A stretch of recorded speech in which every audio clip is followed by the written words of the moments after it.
Good morning विद्यार्थी मित्रों।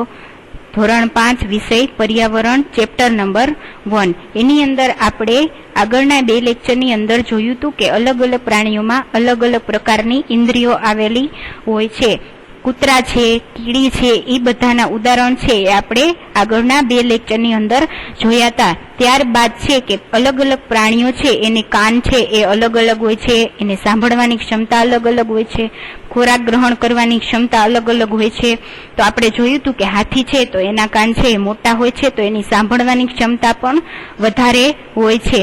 એવી રીતે ત્યારબાદ આપણે છે એ એક ઉદાહરણ જોયું હતું કે લંગૂર છે એ અલગ અલગ પ્રકારના અવાજો આપી અને વાઘ, ચિત્તા વગેરે જેવા પ્રાણીઓથી જંગલના બીજા પ્રાણીઓ છે એને સાવચેત કરતા હોય છે। ત્યારબાદ આપણે જોશું આજે કે અવાજ સાથે કહો। તો આની અંદર પક્ષીઓ અને ડોલ્ફિનની જેમ તમે પણ પોતાની સમાચાર આપવાની અવાજની ભાષા બનાવી શકો છો। યાદ રાખજો કે તમારે તમારા મિત્ર સાથે ફક્ત અવાજથી વાત કરવાની, શબ્દોથી નહીં। તમને ક્યારે અને કેવી રીતે ચેતવણી સંકેત આપવાની જરૂર પડશે। ઉદાહરણ તરીકે જ્યારે શિક્ષક વર્ગખંડમાં આવે છે તો આની અંદર તમારે છે એ બોલવાનું નથી, પરંતુ એમનેમ અવાજથી તમારે કહેવાનું છે, અલગ અલગ પ્રકારના સંકેત આપીને એવી રીતે છે આ એક્ટિવિટી કરવાની છે। ત્યારબાદ છે એ તમને અહીંયા એક ગરોળીનું ચિત્ર આપેલું છે તો એ શું બતાવે છે એ આપણે આની અંદર જોઈએ। તો ત્યાર પછીનો ટોપિક છે કે જાગવું અને ઊંઘવું। કેટલાક પ્રાણીઓ અમુક ઋતુમાં લાંબી ગાઢ નિંદ્રામાં જતા રહે છે, પછી તેઓ ઘણા મહિનાઓ સુધી દેખાતા નથી। તો અહીંયા તમને ગરોળીનું ચિત્ર આપેલું છે તો કે શિયાળાની અંદર છે તમને ગરોળી છે એ બહુ જોવા મળતી નથી। અત્યારે ચોમાસાની ઋતુ ચાલી રહી છે તો અત્યારે છે તમને ઘણી બધી ગરોળીઓ જોવા મળે છે। એવી જ રીતે દેડકા છે તો શિયાળાની ઋતુની અંદર દેડકા છે એ તમને જોવા મળતા નથી, પરંતુ અત્યારે ચોમાસાની સિઝનમાં એ તમને દરેક જગ્યાએ જોવા મળે છે। એવી રીતે છે કે ઠંડીની ઋતુમાં તમે ગરોળીઓને ઘરમાં જોઈ શકતા નથી। શું તમે નોંધ્યું છે કે તે ક્યાં ગઈ હશે? તમે શું વિચારો છો? તો આપણને પ્રશ્ન થાય કે શિયાળાની ઋતુમાં એ છે આપણને જોવા મળતી નથી તો એ ક્યાં જતી રહેતી હશે? એની જીવન ચક્ર વિશે આપણે અહીંયા જોશું।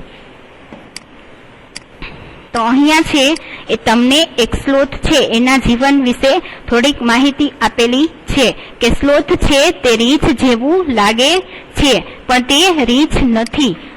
સ્લોથ શું છે? તો એક પ્રકારનું પ્રાણી છે, એ જોતા તમને રીંછ જેવું લાગે પરંતુ એ રીંછ નથી। તે દિવસના આશરે 18 કલાક વૃક્ષની ડાળી પર ઊંધા લટકી ઊંઘવામાં વિતાવે છે। તો સ્લોથ છે એ 18 કલાક સુધી ઊંઘ લે છે। સ્લોથ જે વૃક્ષ પર રહે છે તેના પર્ણો તે ખાય છે, તેને ક્યારેક જ બીજું કંઈ જોઈએ છે, એટલે કે એનો ખોરાક છે એ મોટા ભાગે છે એ પર્ણો જ હોય છે। જ્યારે તે એક વૃક્ષ પરથી પૂરતા પર્ણો ખાઈ લે છે તે નજીકના વૃક્ષ પર જતું રહે છે। સ્લોથ લગભગ 40 વર્ષનું જીવન જીવે છે અને આ સમય દરમિયાન તે ફક્ત 8 જેટલા વૃક્ષ પર જ જાય છે। અઠવાડિયામાં એક વખત તે પોતાની જાતને હળવું કરવા વૃક્ષની નીચે ઉતરે છે। તો આ ચિત્રની અંદર તમને સ્લોથ છે એ પ્રાણી બતાવેલું છે। ત્યારબાદ છે કે એનું જીવન છે એ કેવી રીતે ચાલે છે, કે એનું જીવન ચક્ર કેવું છે કે તો એ 18 કલાક ઊંઘવામાં સમય વિતાવે છે। તો અહીંયા આપણને છે એ ક્લોક આપેલી છે અને આપણે એના જીવનનો ઊંઘવાનો અને જાગવાનો સમય છે એ આપણે કાઉન્ટ કરવાનો છે। તો આની અંદર તમને એક સર્કલની અંદર તમને ટોટલ છે એ 12 બોક્સ આપેલા છે કે 1, 2, 3, 4, 5, 6, 7, 8, 9, 10, 11 અને 12। તો એક બોક્સ બરાબર 2 કલાક। એક ખાનાની અંદર છે 2 કલાકનો સમય રહેલો છે તો 12 બોક્સની અંદર ટોટલ કેટલા થાય? તો કે 12 દૂને 24 કલાક એમ સમય છે। તો સ્લોથનો જાગતા રહેવાનો સમય છે એ આપણે કાઉન્ટ કરવાનો છે। જો તમારે સ્લોથનું રોજિંદુ જીવન એટલે કે ઊંઘવું અને જાગવું એમ 24 કલાકની ઘડિયાળમાં બતાવવાનું હોય તો આ પ્રમાણે ઘડિયાળ જોવા મળે। તો ઈ છે ઈ ટોટલ છે આ 12 ખાનાની અંદર છે ઈ તમને 3 બોક્સ એવા છે કે જે લાઇટ છે, બાકીના બધા ડાર્ક છે। તો જે લાઇટ બોક્સ છે એની સંખ્યા છે કે 9। તો 9 ગુણ્યા 2 એટલે કે 9 દૂને 18 એટલે 18 કલાક ઊંઘવામાં વિતાવે છે। ત્યારબાદના 3 લાઇટ બોક્સ છે એની અંદર છે એ જાગવાનો સમય બતાવેલો છે. તો 3 દુને 6 એટલે કે સ્લોથનો જાગતા રહેવાનો સમય છે એ 24 કલાકમાંથી માત્ર 6 કલાક જ છે. એવી રીતે છે એ તમને બીજું ઉદાહરણ અહીંયા બાજુમાં આપેલું છે અને એમાં ઈ ચિત્રની અંદર તમને ગરોળી જોવા મળે છે. તો આપણને અહીંયા એક પ્રશ્ન પૂછવામાં આવેલો છે કે ઘરમાં જોવા મળતી ગરોળી માટે શિયાળામાં ઘડિયાળ તમે છે એ કેવી રીતે બતાવશો? તો આપણે આગળના ટોપિકમાં જોયું કે સામાન્ય રીતે ગરોળી છે એ લાંબો સમય છે ઊંઘવામાં જ વિતાવે છે. એટલે આ બોક્સની અંદર તમને એક પણ સર્કલ આપેલા નથી, પણ આપણે એને બતાવવાનું છે કે કેટલા કલાક છે એ જાગે છે. જનરલી ગરોળી છે એ રાત્રિ અને દિવસ દરમિયાન ઊંઘવામાં જ સમય વિતાવે છે. એટલે એનું જીવન ચક્ર છે એ 24 કલાકનું છે, ઊંઘવાનું અને જાગવાનું બંને થઈને. ત્યારબાદ છે એ બીજા કેટલાક પ્રાણીઓ છે એના ઉદાહરણ તમને અહીં આપેલા છે. તમે જોઈ શકો છો કે કેટલાક પ્રાણીઓના ઊંઘવાના સમય છે એ નીચે તમને ક્લોકની અંદર આપેલા છે. તો નીચે આપેલા દરેક ચિત્રની નીચે તે દિવસમાં કેટલા કલાક ઊંઘ લે છે તે લખો. તો પેલું ચિત્ર છે એની અંદર છે એ તમને છે ગાય આપેલી છે. તો ઈ છે ઈ કેટલા કલાક સુધી ઊંઘે છે? તો આપણને અહીંયા ડાર્ક સર્કલની અંદર છે એ 2 બોક્સ છે એ આપેલા છે ડાર્ક. તો 2 ગુણ્યા 2 એટલે કે 2 દુને 4. તો ગાયનો ઊંઘવાનો સમય છે એ 4 કલાકનો છે. ત્યાર પછીનું બોક્સ છે એની અંદર તમને અજગર આપેલું છે. તો અજગરનો ઊંઘવાનો સમય કેટલો છે? તો આપણે અહીંયા બોક્સ કાઉન્ટ કરી લેવાના કે 1 2 3 4 5 6 7 8 ને 9. 9 ગુણ્યા 2 એટલે કે 18. એટલે કે અજગર છે એ 18 કલાક સુધી ઊંઘવામાં એનો સમય છે એ વિતાવે છે. ત્યાર પછીનું છે ત્રીજું ક્લોક છે એની અંદર તમને જીરાફ આપેલું છે. તો એ કેટલા કલાક ઊંઘવામાં વિતાવે છે? તો અહીંયા એક ડાર્ક બોક્સ તમને આપેલું છે. એટલે કે અજગર છે એ 2 કલાક સુધી ઊંઘવામાં વિતાવે છે, એનો ટોટલ સમય 24 કલાકમાંથી. ત્યારબાદ છે તમને અહીંયા એક બિલાડીનું ચિત્ર આપેલું છે અને ક્લોકમાં આપણે કાઉન્ટ કરવાનું છે કે બિલાડી છે એ કેટલા કલાક છે એ પોતાનો સમય ઊંઘવામાં વિતાવે છે. તો 1 2 3 4 5 6 એટલે કે 6 ગુણ્યા 2 એટલે કે એ 12 કલાક છે એ પોતાનો સમય ઊંઘવામાં વિતાવે છે.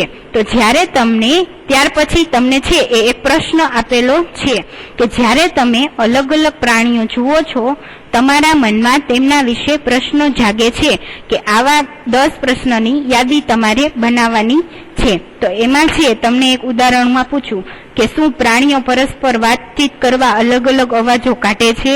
તો આવા છે એ તમને જે પણ પ્રશ્ન થતા હોય એ તમારે તમારી બુકની અંદર આ પ્રશ્નના જવાબ છે એ તમારે લખવાના છે. ત્યાર પછી આપણે જોઈએ કે અહીંયા છે તમને એક ચિત્ર આપેલું છે. એમાં તમે જોઈ શકો છો કે એની અંદર તમને વાઘ છે એ બતાવવામાં આવેલો છે. તો વાઘ છે એની લાઈફસ્ટાઈલ કેવી છે, એ કેવી રીતે રહે છે, એની આપણા યુનિટનું નામ જ છે કે મજાની ઇન્દ્રિયો. તો એની પાસે કઈ કઈ પ્રકારની ઇન્દ્રિયો આવેલી છે જેથી એ બીજા પ્રાણીઓ કરતા અલગ પડે છે. તો આપણે એક પછી એક છે એ જોતા જઈએ. તો પેલો પોઈન્ટ છે કે વાઘ છે એ રાત્રે આપણા બધા કરતા 6 ગણું સારી રીતે જોઈ શકે છે. તો આપણે અહીંયા જોઈએ કે વાઘ છે એ આપણા બધા કરતા 6 ગણું સારું છે એ જોઈ શકે છે. ત્યાર પછીનો એક પોઈન્ટ છે કે વાઘની મૂછો છે ખૂબ જ સંવેદનશીલ હોય છે અને તે હવામાં હલનચલન અને ધ્રુજારી અનુભવી શકે છે. તે વાઘને અંધારામાં આગળ વધવામાં અને ખોરાક શોધવામાં મદદ કરે છે.